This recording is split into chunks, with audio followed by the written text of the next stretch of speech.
Karong hapit na ang bagong tuig, midoble na ang presyo sa mga baligyang fireworks sa Davao del Sur. Ani ang detalye?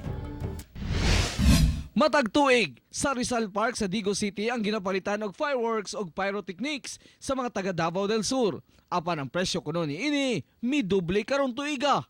Doble katong kanyatong nga retail mao ang wholesale karon. Mahal. Mapalit ang mga colorful nga tag 100 shot nga fireworks sa kantidad nga 2,500 pesos ngadto na sa 16,000 pesos. Pinang presyo ani mga fireworks sa dinagko?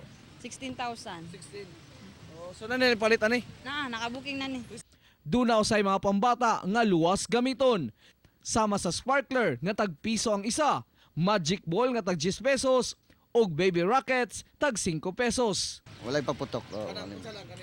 Kana lang mapasirit.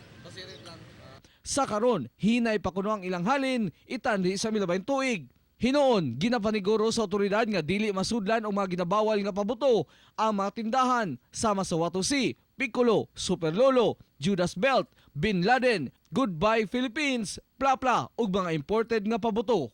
Naman tayo mga designated na kung asas lang sila pwede magpaboto. Every barangay sa Digos na ay designated na area kung asa lang sila pwede magpaboto.